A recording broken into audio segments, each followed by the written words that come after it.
उद्धव ठाकरे ने कहा है कि नवनीत राणा और उनके पति रवि राणा की दादागिरी उन्होंने ठीक कर दी। तो क्या वो इस बात को मानते हैं कि देशद्रोह के कानून का इस्तेमाल कर राजनीतिक दुश्मनों को उन्होंने ठिकाना लगाया? क्या नवनीत राणा और रवि राणा पर भी लगाया गया राजद्रोह का केस उसी दुर्भावना से प्रेरित था? हनुमान चालीसा बोलेंगे और अगर सरकार में हिम्मत है तो सरकार हमारे ऊपर राजद्रोह का गुनाह लगाकर दिखाए। ये खुला चैलेंज है या उद्धव ठाकरे सरकार से मिले मात से उफानी बौखलाहट, ये तो कहा नहीं जा सकता। लेकिन इतना तय है कि हनुमान चालीसा से शुरू हुई महाराष्ट्र की सियासत में जुड़ा ये नया हनुमान कांड है, जिसमें हर किसी की जुबान पर इन दिनों बजरंग बली का नाम है। बेशक अब से पहले हनुमान चालीसा का पाठ करने वाले भक्तों को इतनी तवज्जो कभी नहीं दी गई जितनी आज दी जा रही है। आज तो मानो हनुमान के इर्द गिर्द ही महाराष्ट्र का पूरा पॉलिटिकल तमाशा चल रहा है। सेंटर में हनुमान है और तीनों तरफ महाराष्ट्र की सियासत पर शह मात का खेल खेल रहे ये खिलाड़ी। हनुमान चालीसा का पाठ आमतौर पर प्रत्येक हिंदू के घर में होता है, महाराष्ट्र भी अपवाद नहीं है। लेकिन 3 दिनों से हनुमान चालीसा के नाम पर यहां चल रही राजनीति को देखें तो यहां कई पहलू ऐसे देखने को मिले हैं जिससे महाराष्ट्र की राजनीति के गिरते स्तर का अंदाजा लगाया जा सकता है। पहले नवनीत राणा और रवि राणा पर धर्म की राजनीति करने का आरोप लगा, फिर शिवसेना ने इस पर राजनीति करते हुए राजद्रोह का एंगल जोड़ दिया, और अब जबकि मामला कोर्ट में है तब नवनीत राणा का आरोप है कि उन्हें जेल में दलित होने के चलते पीने के लिए पानी तक नहीं दिया जा रहा। मतलब हनुमान चालीसा से शुरू हुआ ये खेल अब राजनीति के दलित कार्ड तक आ चुका है। श्रीमती नवनीत राणा जो निर्दलीय सांसद है, हनुमान चालीसा बोलने पर उनके ऊपर सिडिशन की कार्रवाई, राजद्रोह की कार्रवाई की गई। उनको पुलिस कस्टडी में डाला गया।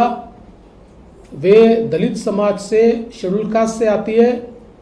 उनको उनके समाज के ऊपर से गाली दी गई। एक महिला होते हुए भी पीने का पानी नहीं दिया गया, उनको वॉशरूम जाने नहीं दिया गया और बहुत ही गंदा व्यवहार उनके साथ हुआ। ऐसा पत्र उन्होंने उनके वकील के थ्रू देश की लोकसभा के स्पीकर को भेजा है।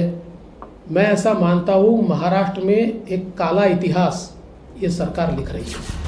वहीं राणा दंपत्ति ने अपने खिलाफ दर्ज दूसरी एफआईआर रद्द कराने के लिए बॉम्बे हाई कोर्ट का रुख किया था, जिसे अदालत ने लंबी सुनवाई के बाद खारिज कर दिया है। अदालत ने इस मामले की सुनवाई के दौरान कहा है कि एक जनप्रतिनिधि से जिम्मेदारी से व्यवहार करने की अपेक्षा की जाती है।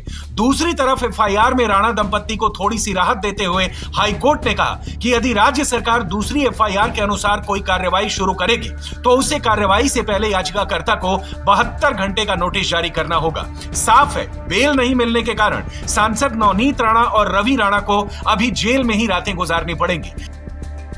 उनकी मांग थी कि उनके खिलाफ जो ये दूसरा गुनाह रजिस्टर किया गया है वो खारिज किया जाए, लेकिन उनकी जो ये मांग थी वो आदरणीय न्यायालय ने स्वीकार नहीं की। तो न्यायालय के सामने जो दलील रखे, वो दलील जो उनके खिलाफ ये 124A का जो गुनाह है उसकी तहत रखे और न्यायालय का मन दूषित करे, सब खिचड़ी बनाए।